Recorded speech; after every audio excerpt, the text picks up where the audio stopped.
Warning: the following episode of Orsini's Uncensored Mind contains explicit language and adult content. The thoughts and opinions stated on the show are reflective of AJ Orsini and his guests exclusively. But seriously, guys, the show's called Uncensored. If you got a problem with bad language, I really don't give a shit.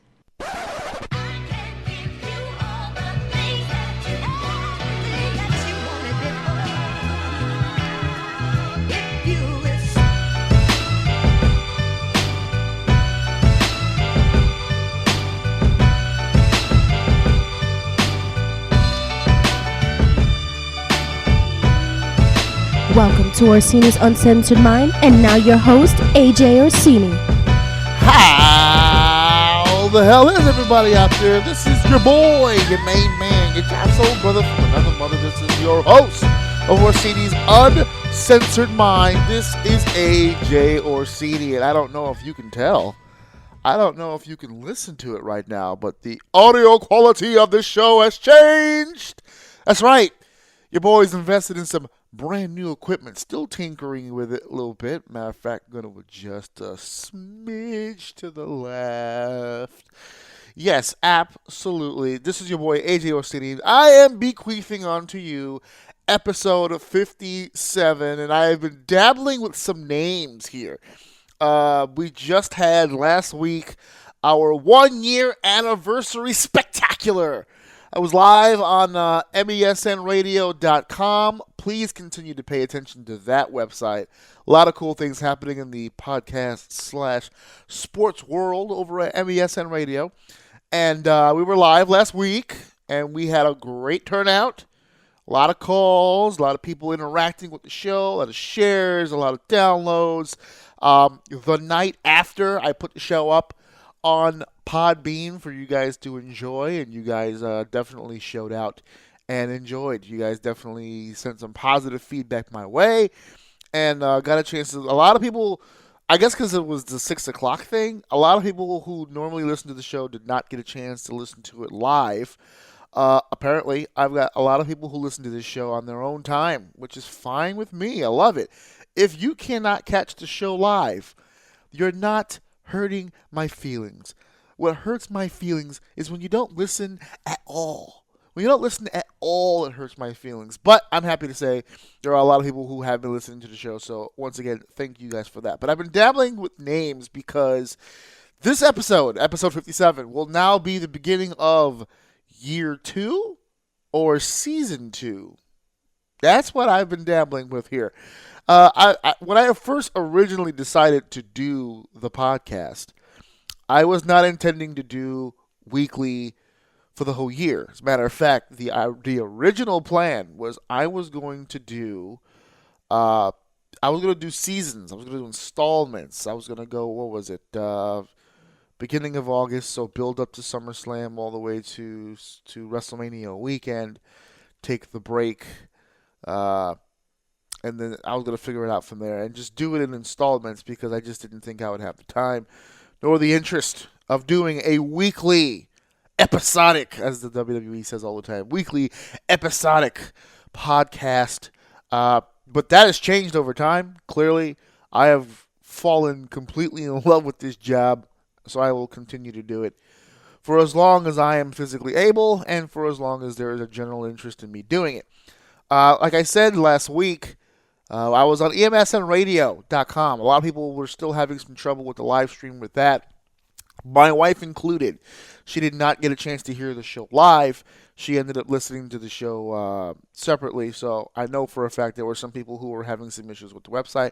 I apologize for that. It's my first time using it or being a part of it, so definitely some kinks to work out.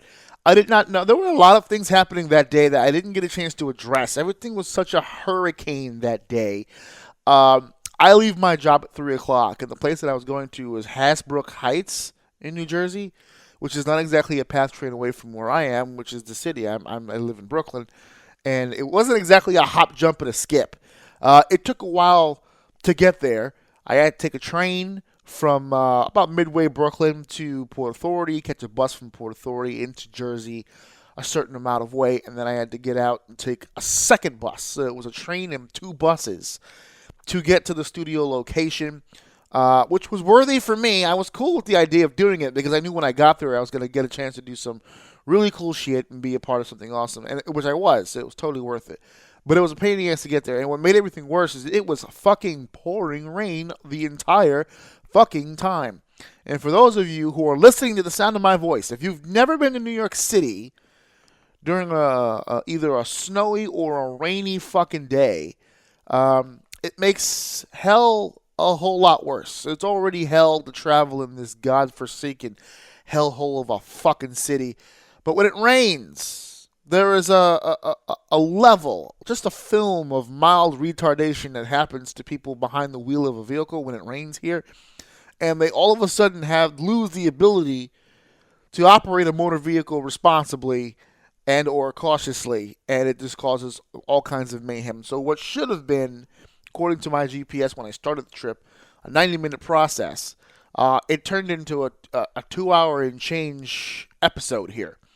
And by the time I got to New Jersey, by the time I got to the studio, I'm supposed to go live at 6 o'clock. I got to the studio about 5:15, 5:20. So a little hectic. There's sound checks, there's equipment checks, we have to go over the format of the show. There's a lot of things that go on. Luckily, because of the traffic, I got time on the bus to do a little research, a little recon, do a little extra work for the show, which is the one positive I can take from this. But it was kind of a pain in the ass to get there. I do own a car. I do drive, but it's the midday, or should I say it's midweek, Thursday. So my wife needed the car to go pick up our son and do what we need to do, which is why I had to take the old-fashioned public transportation. Now, when I left the studio, it was later at night, so the trip home was just ridiculously fast. It was ridiculously faster than what it took to get there, but getting there was kind of a chore. So there was a lot of things that I had on my format sheet in front of me that I did not get a chance to get to. There were just so many things that I was doing, or that I wanted to do, I should say, that I did not get a chance to do for the anniversary show. That's why this episode is entitled 1 Year Anniversary, the bonus footage, because I have some things here in front of me that I was supposed to do and supposed to say at the 1 year anniversary, but did not get the chance to do. So that's why this particular episode is actually a little bit shorter, because I'm prepping for something pretty huge as well, which I'll get to after this first segment here.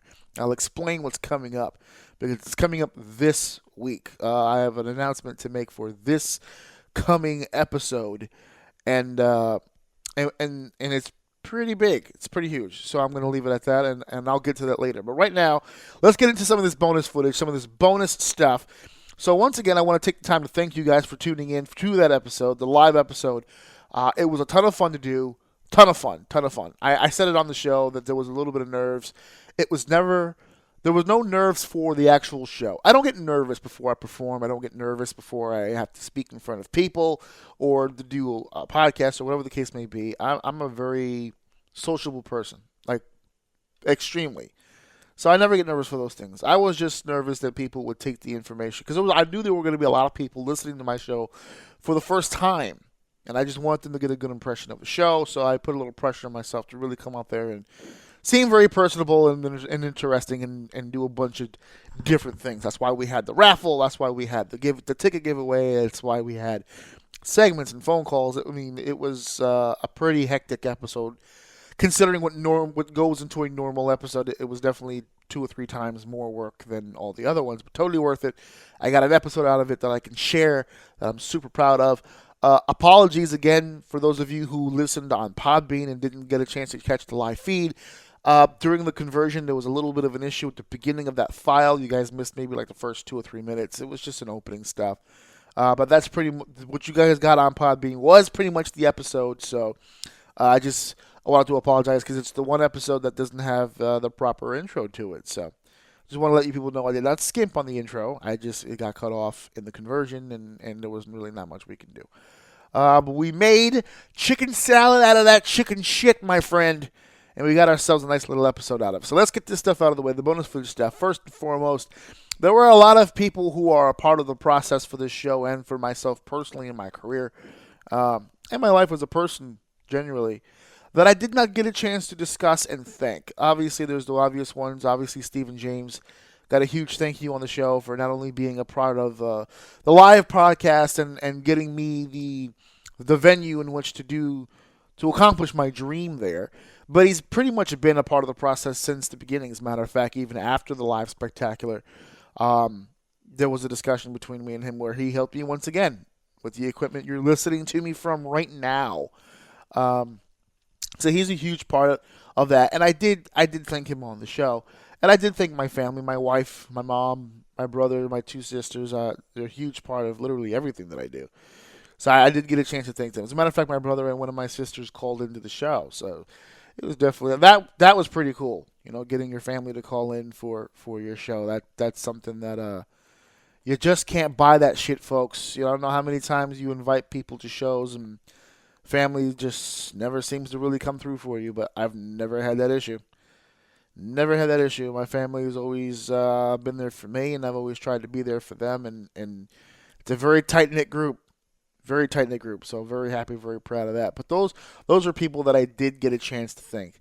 I want to spend some time real quick just thinking a few people and a few places. I'm going to start with the people here. A gentleman who has to get some sort of props here. I'm going to give him his thanks. I know he's probably not going to listen to this podcast. He's got a lot of things going on right now, personally. But gentleman by the name of Sin. It's his work name. I'm not going to give his regular name. It's his work name. Sin is huge in my career because, in all essence, whether he likes to take credit for it or not, he's one of the reasons my career even began. I told you guys the story. The world famous Maximo brothers, the SAT, they started a company way back 2011, and they were looking for a guy to come in and basically do some talking. They had a full roster of wrestlers. They just needed a guy to come in, host the shows, maybe do a little ring announcing, maybe a little commentary, just basically an on-air personality that can control the situation and explain storylines and stuff. And Sin, along with another buddy I'm going to thank in a second, just kept pitching my name. And I wasn't doing anything in the business at that time. I was home, convalescing, if you will, licking the wounds, trying to feel better about myself. And they just kept pitching and kept pitching and kept pitching until eventually they got me in the door. And then they had to pitch to me because I was at home. I wasn't really that interested in doing anything. I kind of soured on the business at that point. And they really motivated me to get off my ass, or he did. He was one of the top guys that did that. And I did. I listened to him because he's Sin, and Sin always knows best. And he was right again. I think if Sin had $1 for every time somebody told him he was right, he'd be in Donald Trump territory. He's one of the most brilliant guys I've ever met in the business. And for him to have gotten me off my ass, I totally appreciate it, and I thank him for that. And I didn't get a chance to thank him on the live episode, but I want to thank him here. Two guys that I definitely want to thank, my broadcast boys, brethren, a little broadcast stable I was a part of, Matthew Ryan, who I did mention on the show, and the authentic Brandon Lewis, who's been on the show, I think it's been about 2 or 3 times, actually. 3 times, actually. I think he's done 2 roundtables, and he did the comic book episode with me. And he's one of my best friends on the planet. Period. End of story. He backyarded with me. He joined the business with me. He lived life together. He's one of the few friends. Actually, I think he might be the only friend now that I think about it, who's babysat my son, both as an infant and as the toddler he is now. We have a long-standing history, and he's always been supportive of my career, and I appreciate him. I love him in a very homosexual way. I love Brendan Lewis. He's the man. He's just now venturing into some new career stuff. I'm super proud of him and his progress. But I want to thank him verbally on this show because I think it deserves to be said. How great an individual he really is, and how important he is to my life. I know we don't chat all the time, but that's true friendship, right? You cannot say shit for like 2 years and then go right into it, which our friendship has tested. We went, I think, 2 or 3 years without saying shit to each other because of an incident that happened between me and a girlfriend that he had back in the day, and we just started talking out of nowhere, and it was like we never stopped talking. And right around that time, as a matter of fact, is when he got me. Brandon and Sin are the 2 people who who got me back into this business. So, uh, Eric Cooper and Evan Arno. I need to mention these two gentlemen specifically. I've spoken to them privately. I actually have some plans in the works to possibly get them on the show because I think it's something that I think these are two guys you really need to hear from. They're ringside photographers. They've been ringside photographers my entire career. A lot, maybe somewhere in the 80s, a percentage of pictures on my Facebook page pertaining to me being in the ring were taken by these two gentlemen. They've literally chronicled my entire career and have been the best guys and the best co-workers ever. Ever. They've done this for a long time. I don't even think they get paid to do it. I know they all got day jobs that they're really, really good at, but they're awesome photographers. And I think they have a ton of stories to tell, to be honest with you, because I've personally seen them involved with some crazy shit. And I know they have great stories to tell. And give you guys a perspective on what it's like to be ringside like that for some of the biggest matches in the world. And I've seen them personally photograph some of the biggest matches and some of the biggest talent in the world. And I think you guys really do need to hear from these guys because they're really dope and they're really good people and they've been such a huge part of my career. Even now, they haven't been photographing me in a while, but they share the show, they talk about the show, and I can't think of enough. Alexander Polgreen. He called the show. He's one of my best friends in the entire world. I was his best man at his wedding. He's got a child currently being constructed inside of his wife, which is a long way of saying he's got a pregnant wife at home. Eric Jaden, Jose Rivera, those are guys that have been listening to the show literally day one. As a matter of fact, they listen to the show so much that whenever I'm around them, all they ever tend to do is argue about the shit that I say on the show, except for Jose. Jose is pretty on board with a lot of shit I say. Now that I'm saying this stuff out loud, I'm probably a closer friend to Jose than everybody else. Fuck you. Because they keep arguing. No, I'm joking. Eric actually almost broke me on the show. Such nice things to say about me and the things that we've been through together. Emotional times. It was a good time. Good times. Some of the places I have to give some props to. Obviously, Podbean. I don't really give Podbean enough fucking credit for what they've done for me as well. I actually joke on their behalf quite a bit because they have some issues from time to time. But for the most part, I've been working with them for a year now. I really haven't had too many issues. I can't really complain. Compared to the shit that I hear about other podcasters and the different services that they use, I really don't have too many complaints about Podbean. There's a very underappreciated part of my life that I've never really got a chance to really discuss. And I have to give them props here. 1495 Sports, which is owned by Stacy Podolsky. Huge part of my career. Huge. On the video end of it. Some of those videos you guys saw on my YouTube channel, she filmed that. And we helped each other out, and we went back and forth and doing different things. And huge. Whenever I would go to shows, and because some of those shows where I had to do interviews, I did them on my own. Like I brought my own equipment, and I set up in the back, and I would do all these different things. Stacy would also bring equipment, so whenever I needed help with something, or whenever she needed help with something, we would just totally save each other's asses here. And I could not go another episode without thanking her for everything she did for me as well in my career. Thank you, Stacy, very much for helping me, and I hope to see you soon. I haven't seen her in a while, but I never forgot, and I want you guys to know that. Speaking of Sin, 2KW Pro, I have to thank, and the reason why I got to thank 2KW Pro is they brought the fun back into my career. I'm going to be honest with you. When you're in the wrestling business, you do that shit for fun. You do that shit because you have passion for it. You do that shit because you have a love for it. That's how you start. Over time, when you do different things, that love, that fun, it starts to get a little harder each time. And you start to go down this rabbit hole of just, what the fuck am I doing? Thankfully, 2KW Pro came along, invited me in, took me in as family. Gave me a voice, gave me a position. I really went to school on how to put wrestling shows together with 2KW Pro, on the promoting aspect, on the booking aspect, I went to school on that. I kind of already knew I was already doing things in other companies, but 2KW Pro was one of those promotions where it was a split community, but at the same time, you very much were responsible for certain things. And they trusted me not only to help put the shows together, but to open the shows and try to get that crowd round up and really believed in my promo ability and gave me a live mic and just said, go out there and do your thing.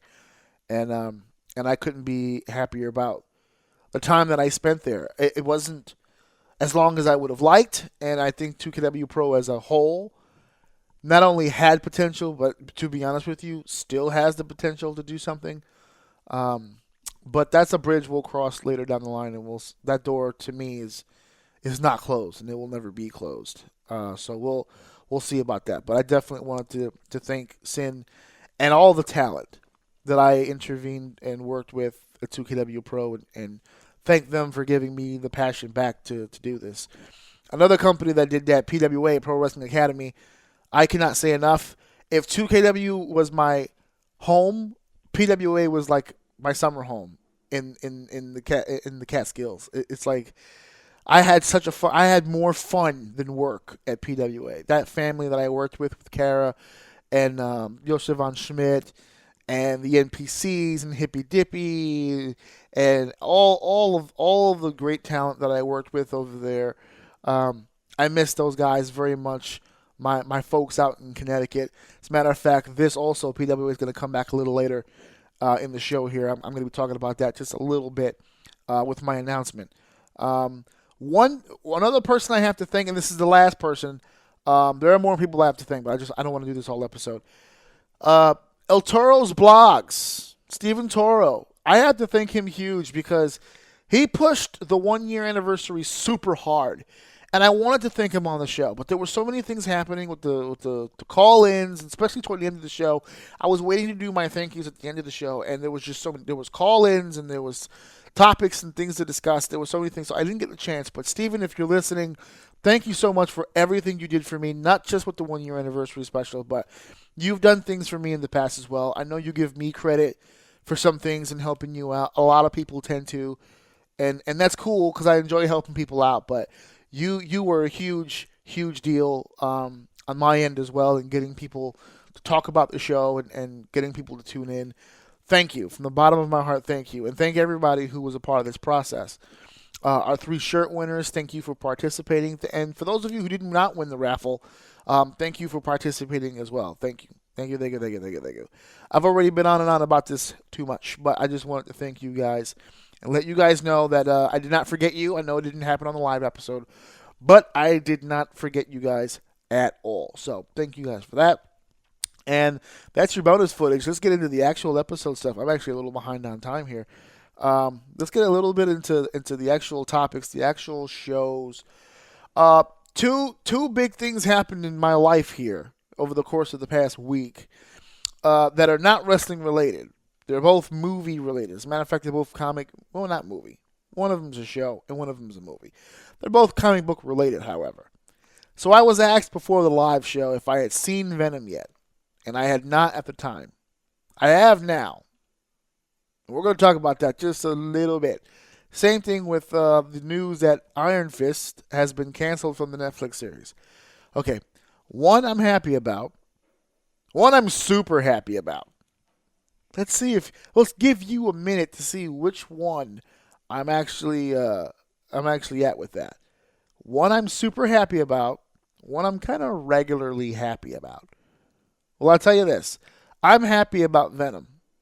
Despite what you hear online, despite all the critics, despite all the tweets, I didn't think Venom was that bad of a movie. I'm going to be honest with you. I can understand where people are coming from with some of the critiques, but I just think it's too much. It's out of control. What did you just click? Windows just yelled at me, and I don't know why. Do I have a virus? No virus. Okay, cool. But yeah, Venom was not that bad. I thought Venom was really, really cool. As a matter of fact, I thought it was way better than the fucking Venom that we got in Spider-Man 3. Holy Jesus. You want to talk about dropping the ball. I could totally see them going forward with more stuff for Venom.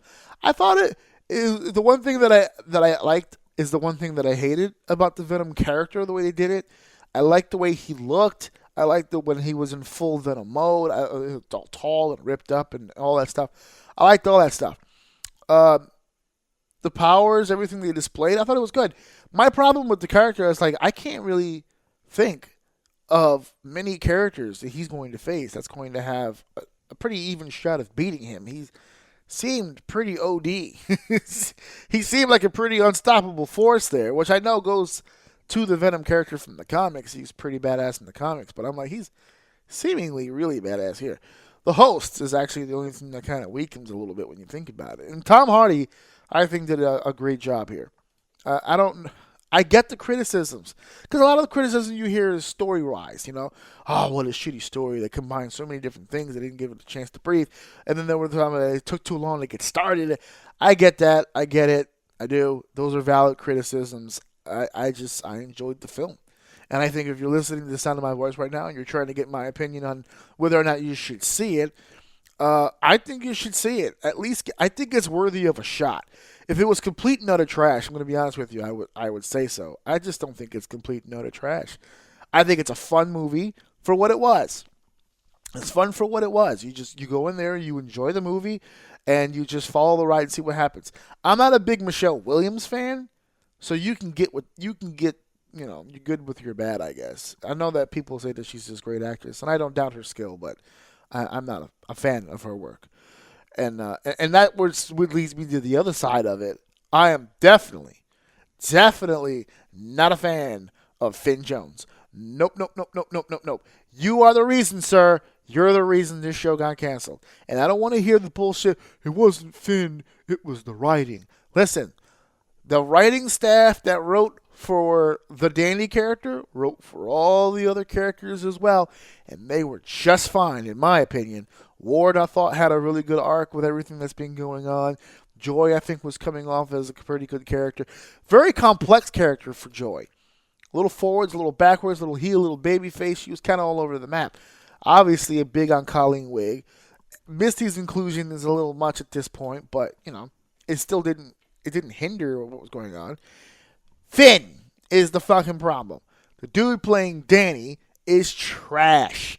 Garbage. Okay? I am never one to just sit here and just outright call someone's performance and work doo-doo, but that's doo-doo. He doesn't hold his own weight. It's not like I'm hating on him because he's not a spectacular actor. I wouldn't shit on. Listen, if he walked into a scene with a bunch of great actors and just didn't kill the scene, he just kind of held his own weight and just blod right through it, I'd give him his credit. But he literally destroys scenes when he gets in it. He's such a bitch. And I know people are saying, well, that's the way the character is written. Okay, yeah, but he adds a little bitchness to it. It's like they write a bitch character, and he looks at the script and he goes, how can I make this worse? It's like he's making a conscious effort to just look at the source material and just say, wow, I would really love to fuck this character up as much as possible. It's almost like he made a birthday wish to the birthday gods. And he said, give me the willpower to destroy this show as much as possible. It's like he goes across some scenes from real actors and he says, wow, that was pretty good. Hold my beer. And he just destroys everything that he touches. Everything about that character is fucked. There's nothing remotely identifiable about that character at all. Everyone, as a matter of fact, looks at that character and says, wow, what a bitch. Almost every time. You start rooting for his enemies because he's so shitty. It's like you listen to Davos speak and you listen to Danny speak and you're just like, wow, I really want Davos to beat his ass. There's nothing identifiable about Danny at all whatsoever. That's why I think it's very poetic justice that this show got canceled when it did. Because the end scene, I'm not going to, actually, you know what? I'm not going to give it away because there's some people who haven't really watched the show. But the end scene and the way that the Fist storyline ends, it's perfect. It's perfect. That's the perfect ending to this shit show. There doesn't need to be any other fucking fixing at all whatsoever. Just leave that shit alone now. Rest it. And I know people are saying, well, the show was canceled, but, there's still going to be Iron Fist. That's fine. I'll take that because you still have to include him in certain things. But goddamn, less is more with him. If you can just dilute him almost entirely, that would be great. Do you get the tone that I'm a little disgruntled about fucking Iron Fist? I liked Venom. Venom was a good movie. Iron Fist, Jesus fucking Christ. It was like, dude, the first season I got through it. I got through it with the excitement, because it was a brand new Marvel Netflix show. So I got through it and then disappointed, like, say, by the end. On this one, I had such a low bar that when I started season 2, it felt, to be honest with you, like a fucking homework assignment. I have to see this because it's part of a bigger thing that I'm trying to keep track of, and I kind of have to see it. So we would literally in the living room, my wife and I will sit here, and when we talk about any other series, we're like, oh my God, why don't you put this on? My wife will be like, oh my God, we're feeding the baby. Why don't we put Gotham on? Or oh, why don't we put Jessica Jones on? Why don't we put Daredevil on? Like, we get excited when we talk about these things. Oh, we got more Luke Cage to get to, and we would just, and we'll put it on. When we spoke of Iron Fist, the tone would change. It would be like, hey, you want to put on Iron Fist? And then I would look at her in the face and I would go, I guess. That's how you fucking describe Iron Fist to people. That exact tone, that body language, that death feel. That's how you fucking explain Iron Fist to people. That's how that should go. It's a disgusting and soft ass fucking show. It really is. And for anybody to say, "Whoa, I was just finally getting into it," you're lying. You're lying. You're just trying to get on the bandwagon. Stop it. This show was basura. It was bad. Okay? It was trash. There was nothing about this show at all redeeming in any way. You get nothing out of it, especially the way that show ended. Again, I'm not going to give it away. Okay? But it just ended so oddly, and you're like, oh, God, this is garbage. So when I heard it was canceled, man, I damn near ejaculated in my pants. I'm done. I'm done. Now I don't have to lie about it. You know what I mean? It's like when people ask, you see Iron Fist, it's almost like with shame, right? You're like, yeah, I saw Iron Fist. It's when people ask me rank your Marvel Netflix shows, right? Your Marvel Netflix shows. It's like Daredevil, and then it's like Luke Cage. I'm not even giving you the real order. I'm just naming shows. So it's like Daredevil, Luke Cage, Jessica Jones, Punisher, Defenders, which even Defenders wasn't really that good, but it's like Defenders. And then you have to start getting into the animated stuff, so it's like Avengers of Tomorrow, and you just start naming, and by the time you get to like the 13th or 14th different show, because there's like a million of them on Netflix, then you sneak in Iron Fist. So it's like at the bottom, like it's on the list because it has to be. That's what I'm trying to get at. Did I get the point across yet that I don't like this fucking show? Trash. Thank you, Netflix, for because if they made a season 3, god damn it, you know I'd have to watch it. And I don't want to watch it. I don't want to. I don't want to. So thank you, Netflix, for doing the right thing and putting me in a position where I don't have to. Because, dear God, my brain would have melted. Hey everybody, this is your main man, AJ Orsini, and I am your host of Orsini's Uncensored Mind, and that's the show where I dig into this old brain here, this old cerebellum, and pull out the most unadulterated, uncensored thought. I'm just about whatever's rolling around in here, man. We're talking about TV shows, music, comic books, games, movies, all forms of entertainment, and of course my primary field of expertise, professional wrestling. If you're down for all that, down for interviews with up-and-coming talent, down for roundtable discussions, down for all that stuff, head over to ajoum.podbean.com every Wednesday night at 9 p.m. Got a problem with Podbean? No problem with me. You can check me out on all kinds of platforms: iTunes, Spotify, Stitcher Radio, Google Play Music, TuneIn Radio app, Listen Notes, Castbox.fm, and now, starting right now, you can catch me on iHeartRadio. 15 countries, thousands of downloads. Join the squad of vote today. All right, let's talk a little pro wrestling here. Right? And more specifically, we're going to head over the pond and head over to the UK for just a quick second. There's something I got to discuss, and there's a company out there called IPW.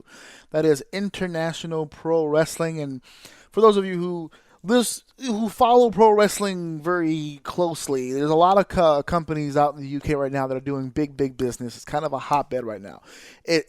When you think about the UK, I think people most likely think of things like places like Progress or Rev Pro. This company, IPW, is just as big. It's huge out there.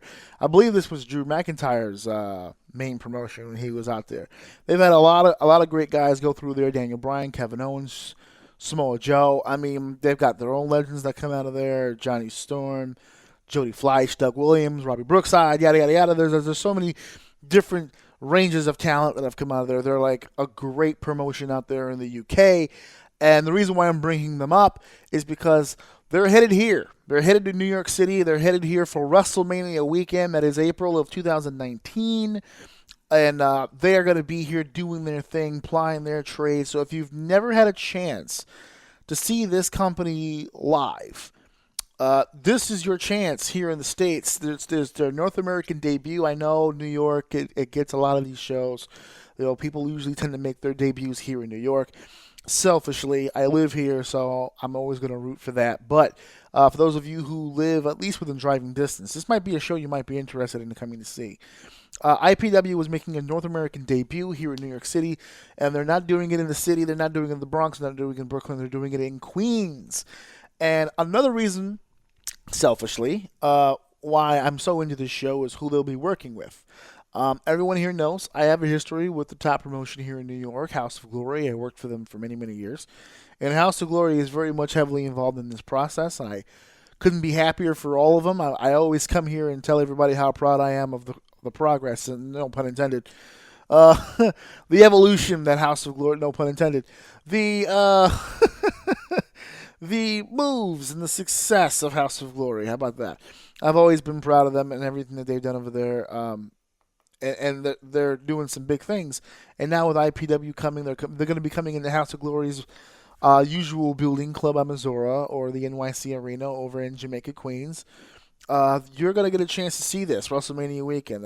As we get closer, I'm sure they will be announcing card information and all that other stuff. The tickets go on sale October 19th. That's why I'm mentioning it now.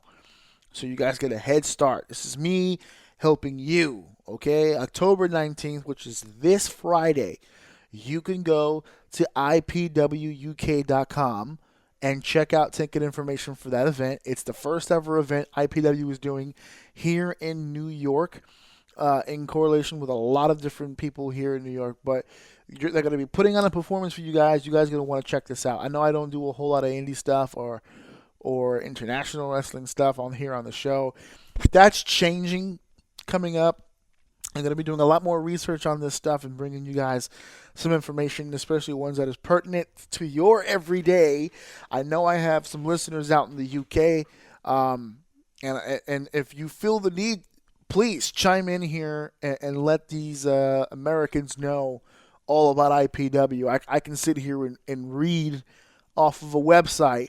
But for those of you who have experienced it, for those of you who have attended, please feel free to use Orsini's Uncensored Mind as the vessel in which to educate these people and what they can see on the upcoming show of IPW. I mean, there's so many great crowds. When you go to YouTube and you look up IPW, there's so many great crowds at IPW. And I just hope New York can live up to the billing and bring a raucous audience to this show. Because IPW, when you look up IPW on not pay-per-view, when you look up IPW on YouTube, there's just a sea. It's a sea of people, and it's amazing. It's a lot of fun.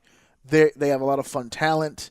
It's super dope, and I hope you guys here in the States enjoy it and check it out. I don't work for either company, so I don't need to shill.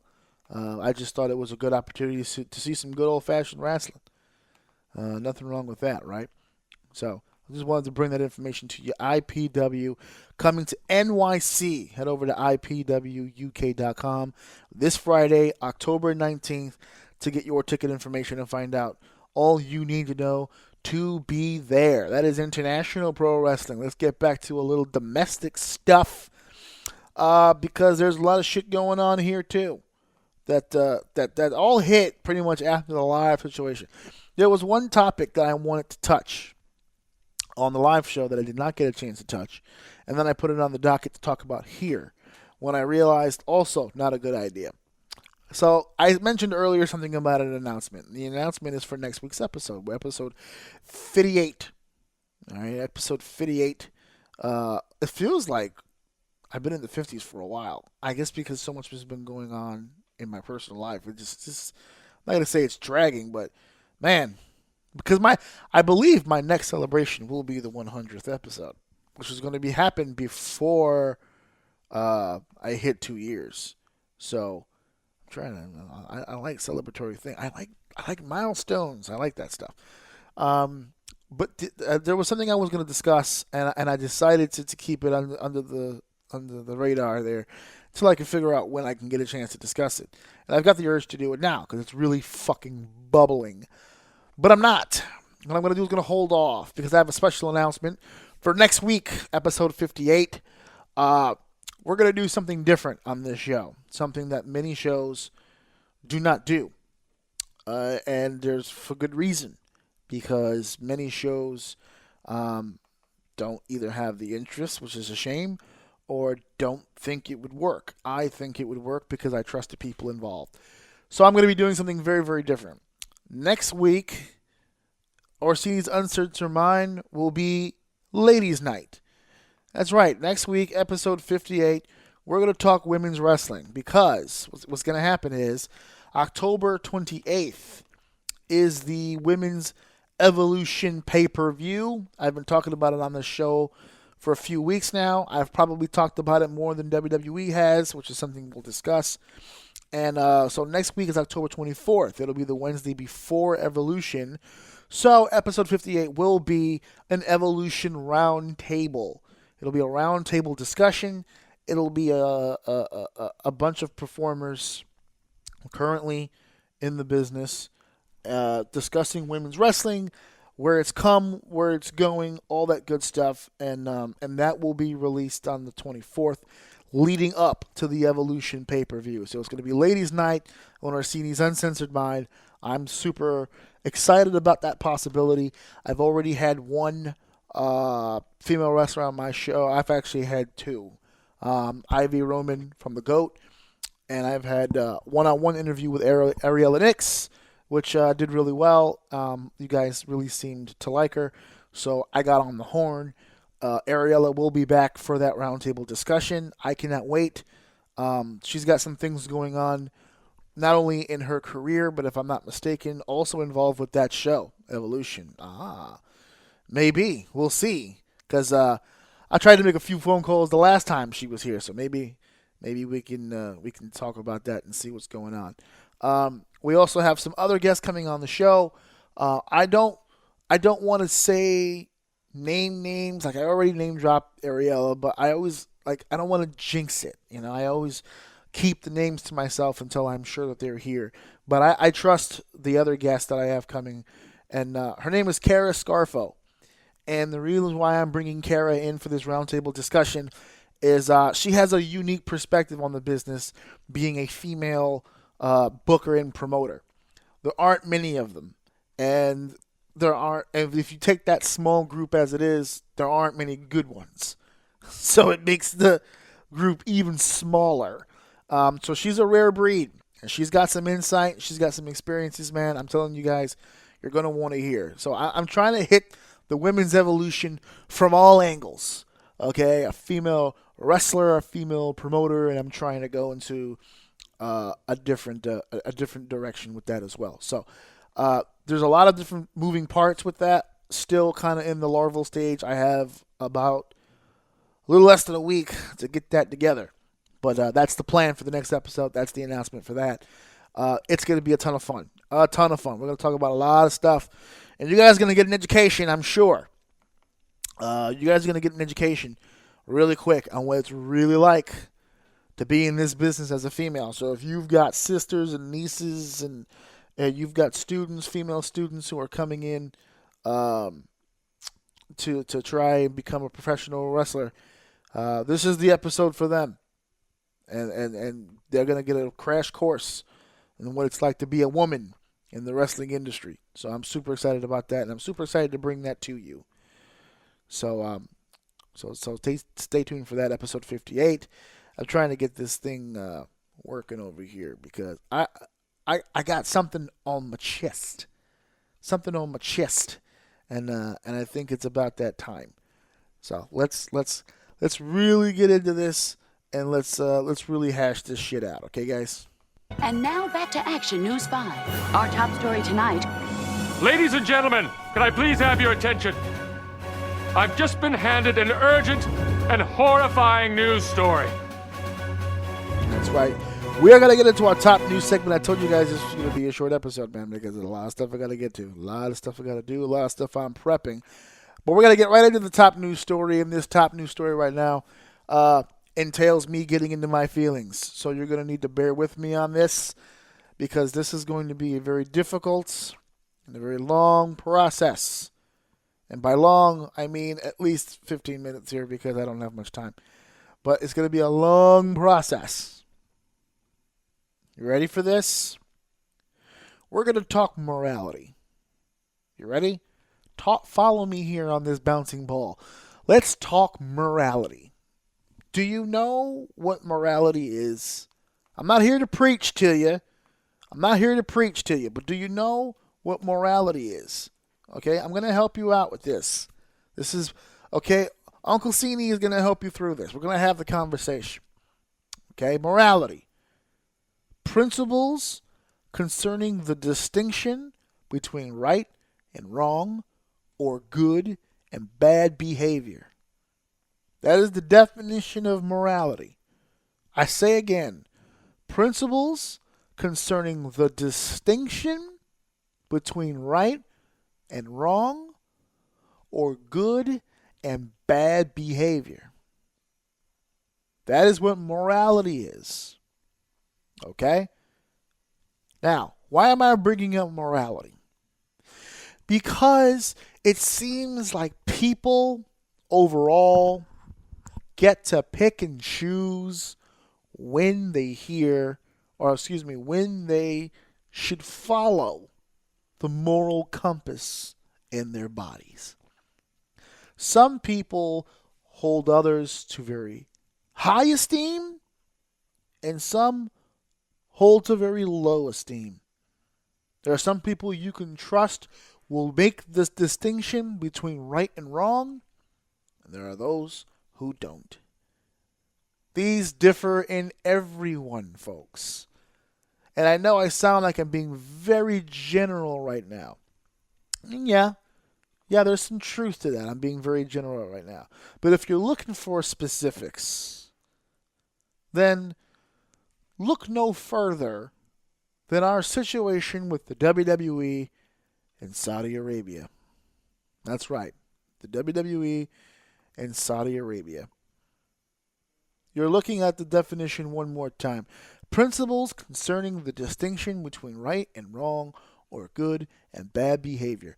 This goes out the window when discussing business. Business is a whole nother thing. It's a whole nother bag of tricks. Business is a beast all onto its own, and no one on earth circumvents business.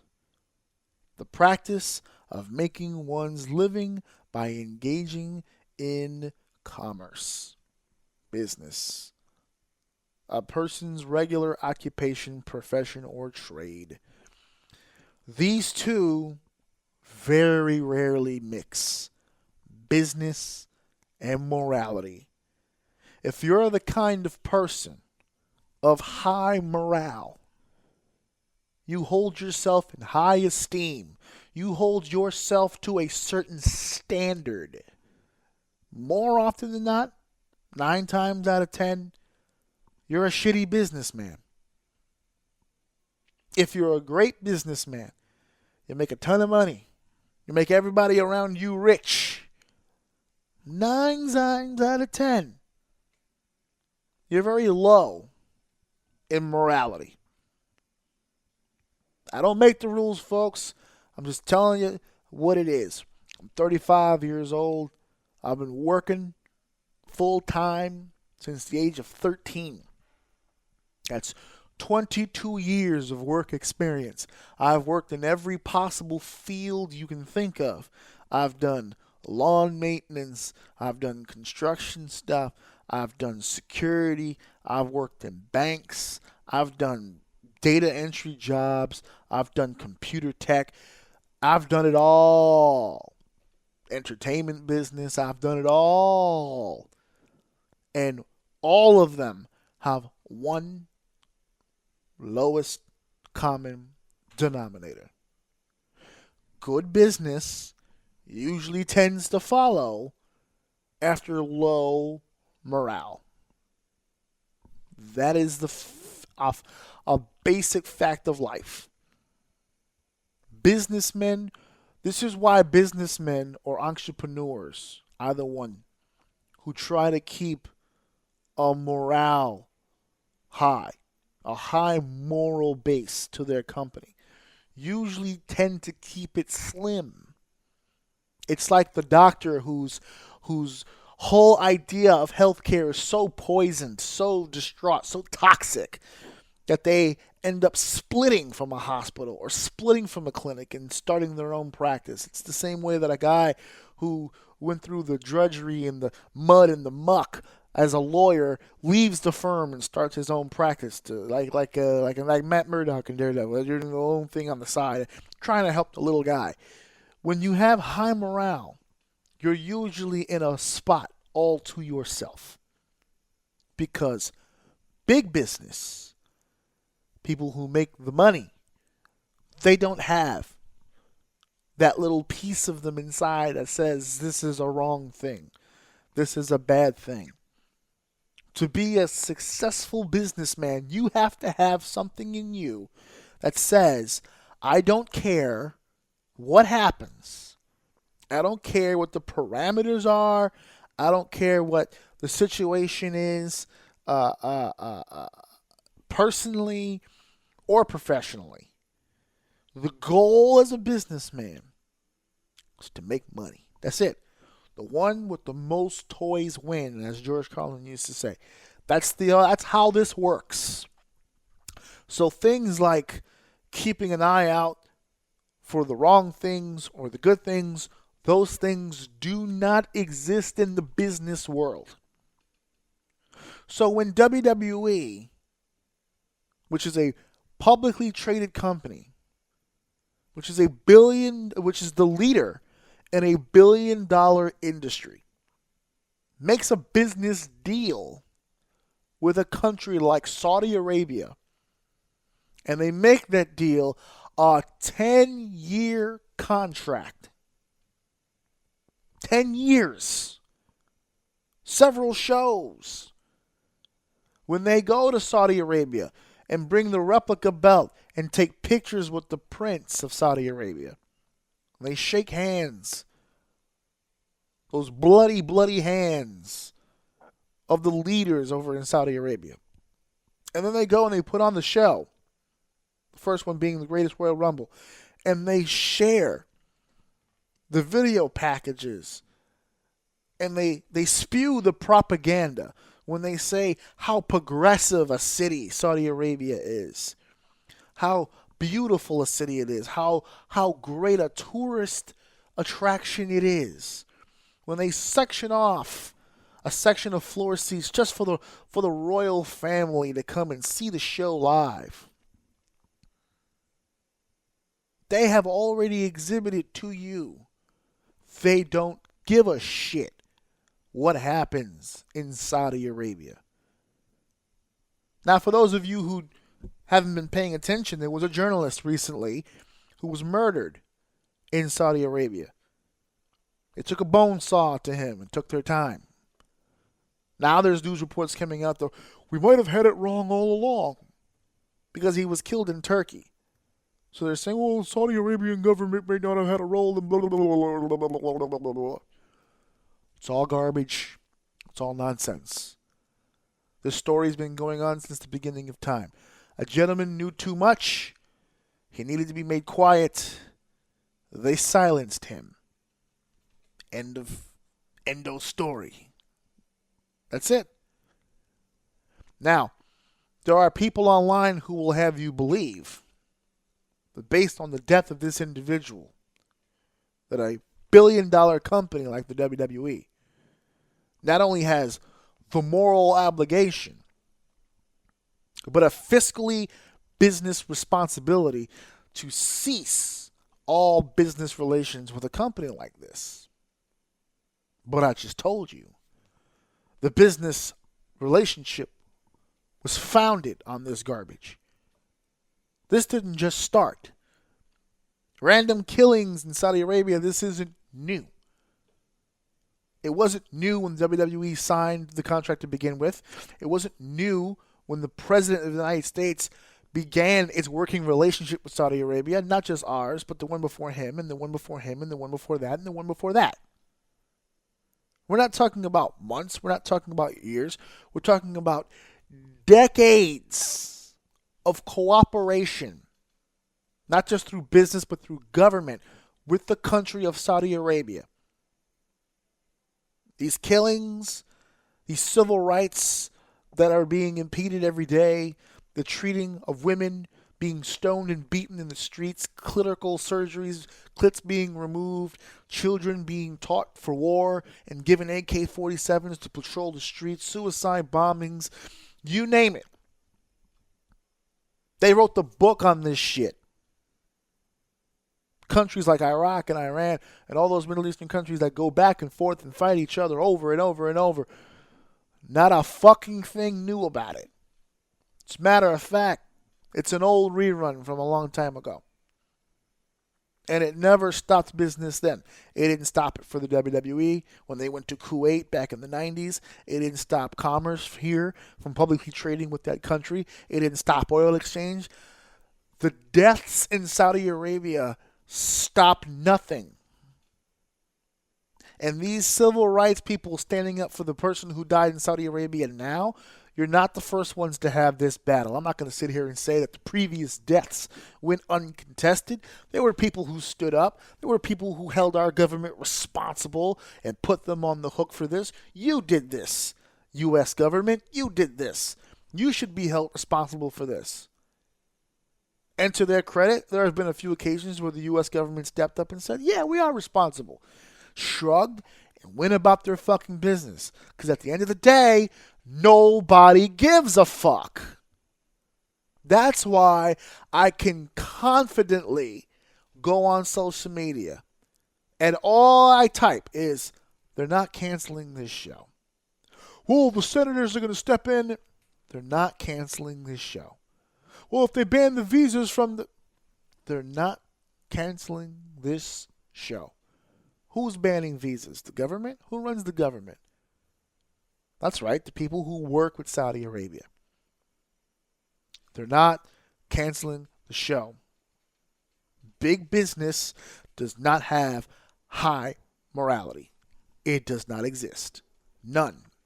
And if you think otherwise, if you think big business can be of high moral responsibility, you are a poor businessman. You're a good person. And there's nothing wrong with that. You're a good person. But you're a shitty businessman. Those two don't exist.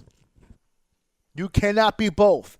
You can't be both a billionaire and a philanthropist. It doesn't exist.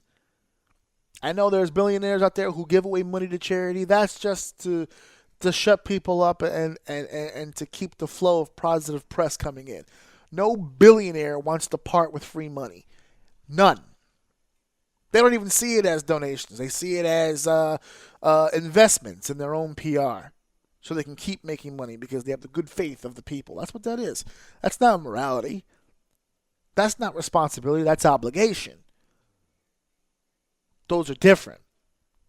That's why I sit here confidently. And I don't argue with people. I just copy and paste the same shit. That show ain't getting canceled. It's going through. And then people were like, Raw's going to be interesting this week because now we have to see whether or not they continue to push the product. Are they even going to promote? Are they even going to promote Crown Jewel at this point? And yes, they are. Yes, they are. What was the first thing you saw when Monday Night Raw started? A graphic reminding you that DX is reuniting against the Brothers of Destruction and Crown Jewel. And then we did World Cup qualifiers. They're not canceling the show. Nothing's happening to the show. The show is going on as normal. Well, the talent doesn't really want to go to Saudi Arabia. Irrelevant. You sign a contract with me? I have a deal with Saudi Arabia. You're going to Saudi Arabia. You don't have to stay there. If you want to fly in, do the show, and leave, that's up to you. But you're doing the show. Because I'm your boss and I said so. This is what we're doing.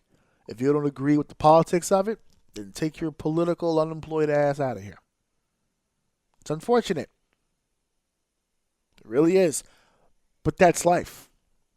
There's a lot of shitty things people that I've worked for has done. You got to do them.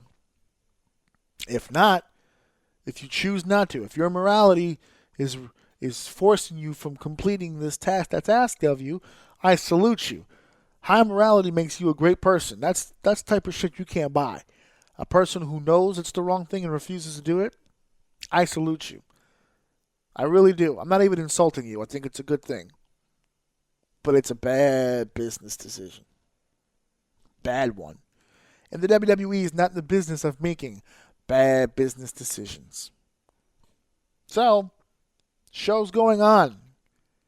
Now, if you want to tell me that because of increased pressure that they'll revisit the contract and maybe we work something where it's less years or maybe less shows, that's one thing. But if either of those equate to less money, they're not doing it. They go to the Prince and say, hey, listen, there's a lot of heat coming. Is there any way we can get this 10 changed to a 5?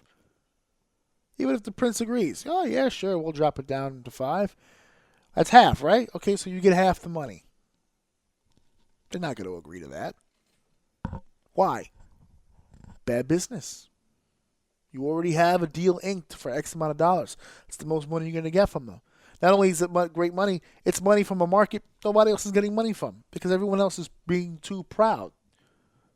High morale. I don't want to work with Saudi Arabia. Fuck that. Cool. I'll work with them.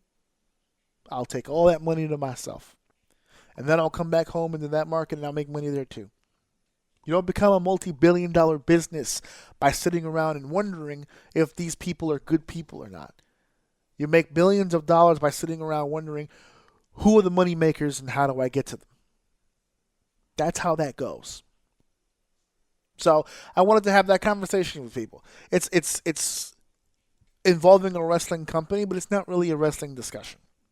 It's a morality deal. It's very simple. There's a right thing, there's a wrong thing. You shouldn't do business with people who are killers and murderers and find themselves at the back end of history here. You know, they're not exactly the best people in the world. But you know what? To some, they're just fine.